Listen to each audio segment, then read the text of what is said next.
Kristi. Welcome to my channel. We are moving into the holiday season where a lot of us are going to be doing some holiday entertaining. And this is a time of year that can get very stressful, but don't worry, we can take the stress out of our holiday entertaining by having some simple recipes in our back pocket. So this is the time where you want to have some recipes that you know you can fall back on and they're going to be delicious. And let's face it, sometimes we just want them to be elegant too. And so the salad I am sharing with you today is just that. It is super simple to make. You can use a lot of staples that you might already keep around your house during the holidays. And it is so beautiful, guys. Your guests are just gonna be wowed when they see this salad. When I saw this online, I was just taken aback by it and I said, I have got to give this a try. I put my own spin on the salad and I can't wait to share the recipe with you today. And guys, let me just tell you that when you put this on the place setting, it is absolutely gorgeous. If you were to put this out and have it on the place setting before your guests arrive, they would just be in awe and you would have your first course ready to go. This video is the first video of my holiday entertaining series. I'm gonna be doing several videos throughout the holiday season with different recipes and decorating ideas for you that are definitely gonna be geared towards holiday entertaining. So make sure that you are subscribed and have your bell notifications turned on so you won't miss any of those videos. And this is also part of the Entertaining for the Holidays collaboration that's being hosted by Lisa Birmingham and Antoinette from Simple Yet Chic. I love both of these ladies, guys. They're two of my favorite channels. They do lots of entertaining and decorating type videos. And if you like my style of entertaining and decorating, I think you will enjoy both of these ladies because they have similar styles. There's also going to be a playlist for this collaboration. So I'm going to leave links for both of these ladies' channels and the playlist in the description box below. I'm also gonna leave the recipe information in the description box, so if you like this and want to recreate it, then you can definitely go check out the description box for that information.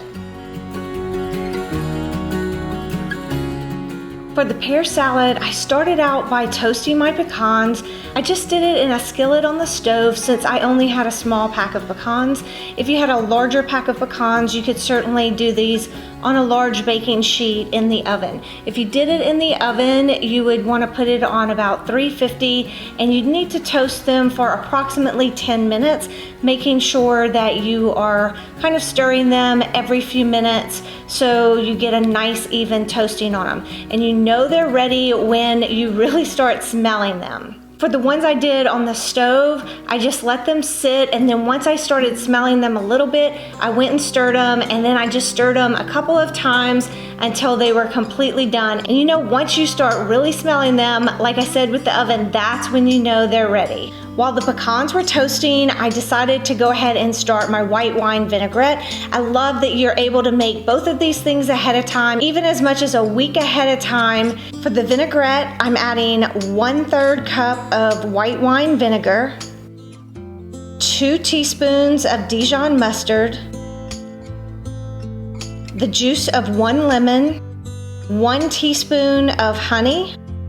I did a few rounds of my salt shaker, which would equate to about 1/4 of a teaspoon, and I did the same with the pepper, so just a few grinds with my grinder, or if you're measuring it out, about 1/4 of a teaspoon. Lastly, I'm adding 1/2 cup of extra virgin olive oil, and as you can see, I'm just putting all of this into a mason jar, and that way I'm just gonna be able to put the lid on it and give it a good shake. And I love this because then all I have to do is throw it in the refrigerator and it will last for up to about a week in the refrigerator. If you keep it in the refrigerator, the olive oil will solidify a little bit, but all you have to do is let it sit out on the counter for a little while before you go to use it and let it get to room temperature, and it'll be just like new. Just make sure you give it a good shake before every use. The next step is just to get everything ready so we can assemble our dish. I'm starting with the arugula. I used about 3 cups, but if you're doing several pears, you might want to use a little bit more than this. And then I just dressed that. I like mine lightly dressed, so what I did is just take a tablespoon and I just added a tablespoon at a time until I got it dressed the amount that I wanted. I I also added a little more salt and pepper to the arugula as I dressed it and mixed all that together. And then just make sure you give it a taste to make sure that it's dressed and seasoned the way you like it. Once my arugula was dressed and ready to go, it was time to go ahead and start cutting my pears and assembling the pear. You're gonna wanna cut your pears horizontally into either 3 or 4 slices. I actually could have probably done 5 slices because my pear was pretty large. You might wanna look for pears that are more on the smaller side, so you only need to get about 3 horizontal rounds out of this, or at the most 4 thinner rounds, because mine tended to be a little bit thick.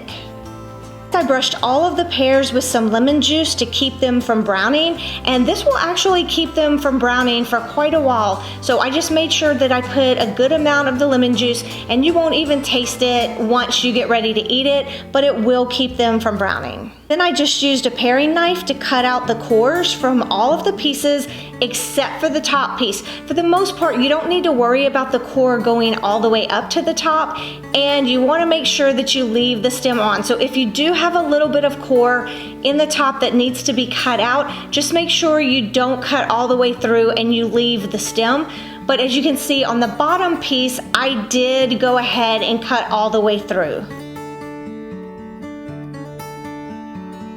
The next step is just to assemble everything on your plates. I started with the bottom slice of pear, and to that I just added some of the arugula, and then I added a little bit of goat cheese and a couple of pecans. I left my pecans in halves, but next time I would probably do a little bit of a rough chop, not too much, but maybe just get the pieces a little bit smaller. Then you're just gonna repeat this process with every layer until you have the pear back together. And once you get to the top, you're just gonna put the top of your pear back on.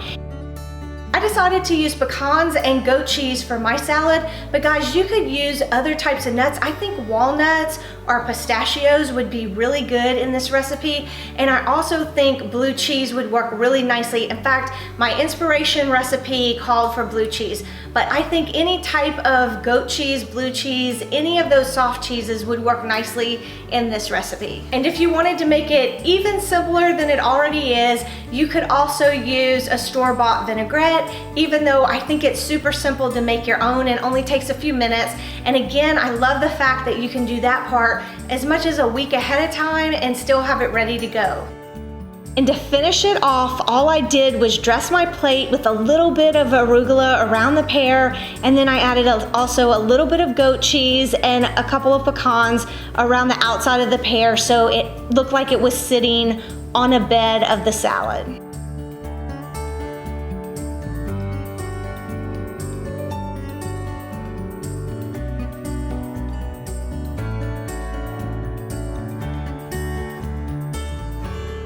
I think that this would be beautiful if you already had your table set and you put this on the table before your guest arrived and they walk in to see their beautiful salad there.